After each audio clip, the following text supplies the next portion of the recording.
What is up, guys? Welcome back to another fantasy football video. This video we're going to be covering forwards for game week 7 to 12, and it's going to be my top 5 forwards for this period.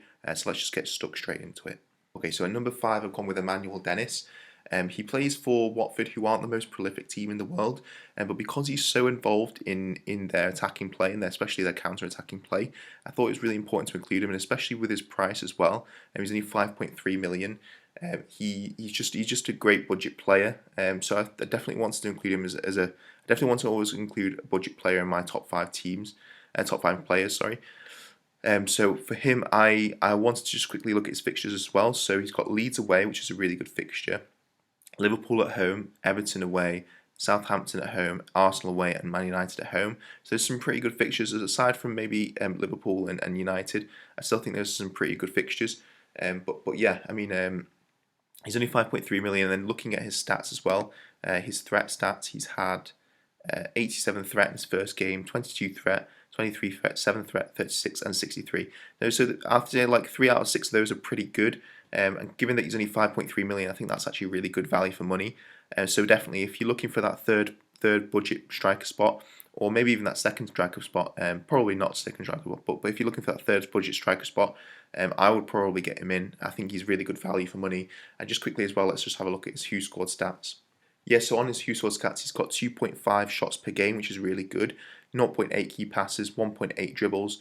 So that's a total of 7.04 rating, which is really good. 2.5 shots per game is the second lowest on my list. However, given that he's such good value, it's actually really good value in my opinion. So yeah, number 5 I've gone for Emmanuel Dennis. Number 4 I've gone for Alan Saint-Maximin. This is a player who I've always wanted to get into my team, but I've always never really risked it just because he's so injury prone. But recently, he's actually started quite a few fixtures, six fixtures in a row, where he's been completely injury free and he's been scoring like mad. So yeah, he's done really well, and he's only 6.7 million. Granted, he does play for Newcastle, who aren't the best team in the world, but when he's your star player, he's the most talented player in the squad. It doesn't really make too much of a difference. I mean, because you can always get goals. I mean, look at Newcastle; they've pretty much scored in every game but one, so they can definitely get goals. It's just a case of they don't really win games that often, which for fantasy football isn't really that important anyway, at least for in some cases. Now let's just looking at his fixtures. He's got Wolves away, Tottenham at home, Crystal Palace away, Chelsea away, Brighton away, and Brentford at home. Now, there's some pretty good fixtures in my opinion. I think at least 3 out of 6 of those fixtures are pretty good. He can definitely score points in those games. So I would definitely consider getting him in as your second striker or your third striker spot. Just quickly as well, let's have a look at his Who Scored stats. Okay, so on Who Scored, he's got the lowest in terms of shots per game out of my list, but he's also got the highest key passes and dribbles, or one of the highest key passes and the highest dribbles, which is really good. He's got a rating of 7.62, which is absolutely phenomenal for a player who's only 6.7 million. But yeah, 2.2 shots per game is not bad at all, especially when you're playing for Newcastle, who don't always get the most chances. So yeah, I think he's a really talented player. He just seems to pretty much dribble through any player. He can pretty much dribble through a whole team. He's just so talented. But yeah, I think the fixtures speak for themselves as well. I think definitely he's a player to consider for that second or third striker spot. Looking at his threat and creativity as well, they're really high. So he's got 88 threat in one game, 34, 37, 26, 48. Really good creativity as well, 60 in one as well. So I think that he's a really top player in terms of stats. The only downside is that he plays for Newcastle, but they've got pretty good fixtures, so definitely a player to consider. So that's why number 4 I've gone for Alan Saint-Maximin. Okay, so for number 3 I've gone with Jamie Vardy. I think that Jamie Vardy is one of those players who you can never rely too much on his stats. He once he comes into form, he's just one of those players who he just stays in form or he just gets goals, but he just seems to take his chances when they come to him. So stats aren't always a good way of explaining how Jamie Vardy scores points in fantasy football. He's one of those players who he can pretty much score against any of the big teams as well. So, I mean, fixtures for him doesn't always mean good fixtures for him doesn't always mean against the lower league teams. It can sometimes mean playing against the top teams as well. So yeah, I think in terms of his fixtures, let's just have a look at game week 7 to 12. He's got Crystal Palace away, Man United at home, Brentford away, Arsenal at home, Leeds away, and Chelsea at home. Now for Jamie Vardy, those are actually really good fixtures. The only downside is he's a premium player, it's 10.4. And if you're already getting another premium player, like say for example Ronaldo or Lukaku, it's going to be really hard to afford him. If you can afford both, I would definitely go with this guy because I think that he will he will definitely score points. And when he does score points, he always gets in the bonus points, pretty much always. So if you look at that, he's already got 8 bonus points, which is insane. Like, he always gets bonus points, which makes him a really good captaincy option as well. His stats, look at his threat. He's got 110 threat, 61 threat, 36 threat, and 59 threat, which is really, really good. So definitely a player to consider. Just looking at his who scored stats as well, he's on 2.8 shots per game, 1.2 key passes, and 1 dribble per game. Now, obviously, stats don't always apply too well to Vardy, but even that's pretty good for him. So definitely a player to keep your eye on. So that's why at number 3 I've gone for Jamie Vardy.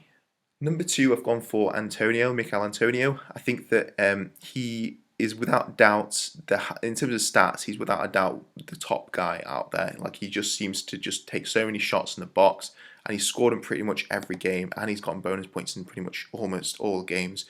He's just an absolute machine at the moment. He's on fire. The only game he didn't get any points in was because he got a red card, which was just unfortunate. But I think that going forward, I think that without doubt, if he's fit and healthy, I want him in my team, and I've got him in my team right now. So 7.9 million, I think he's an absolute bargain. He's just an absolute machine when he's fit. David Moyes has transformed him into a really complete striker as well. So yeah, I think that in terms of fixtures as well, let's just have a quick look. He's got Brentford at home, Everton away, Tottenham at home, Aston Villa away, Liverpool at home, and Wolves away. I'd say at least 4 out of 6 of those fixtures are really good, and he could definitely do some damage in those fixtures and get some goals. So just looking at his who scored stats as well, he's got the highest out of any of the players in my list. He's got 5 shots per game, which is insane. He's got 2.2 key passes, 1.6 dribbles, 7.96 rating. For only 7.9 million, that's pretty damn good. So from my opinion, I think that he's without a doubt at that price bracket the best player to have in your team. So going forward, I would definitely put him in your team if you've not already got him. That's why number 2, he's Mikel Antonio. Okay, number 1, I've gone for Romelu Lukaku. I think this guy is an absolute machine. He's a beast, and he's got the label of what's called a flat track bully, so which means that against the lower league teams, he tends to perform really well. Like, he can get hat tricks and braces all day long against the lower league teams. He does tend to struggle a little bit more against the bigger teams, but if you just look at his fixtures now, he's got Southampton at home, Brentford away, Norwich at home, Newcastle away, Burnley at home, Leicester away. Those are perfect fixtures and the perfect environment for Romelu Lukaku to be your captain and to get points. Even let's just have a quick look at his who scored stats as well. He has 3 shots per game, which is really good, 1.8 key passes, 1.4 dribbles, and a 7.6 rating, which is really high. That's the second highest rating on my list. The only reason he's number 1 instead of Mikel Antonio is because the fixtures are so good and he's a captaincy option. So that's the reason I've gone with him over Mikel Antonio. The other thing I want to consider is just his threat as well. He's only been playing since game week 2, and his threat is unbelievably high. He's got 128 for game week 2, which is ridiculous. He's got 37, 36, 63, and 8, but that was against Man City. And he's also really good on bonus points as well. So definitely a really good captaincy option. And just looking at those fixtures, I mean, they're just insanely good. If you're going with Ronaldo, I would personally go and switch him to Lukaku. Now, that is risky, given that he is Ronaldo at the end of the day, but United's fixtures aren't good until the Christmas period, and personally, I don't think it's worth having both premiums if you've also got Salah. Having 3 premiums can really disrupt your team as well, so I think the best option for me is for now, for game week 7 to 12, is to go with Romelu Lukaku, so that's why at number 1, I've gone with Romelu Lukaku. Thank you so much for watching this video. I'm going to be making some more videos on the Champions League Fantasy Football, maybe, just a brief one overview of my team, and I'm also going to be making a teams to watch video, so stay tuned for that. But yeah, until then, take care.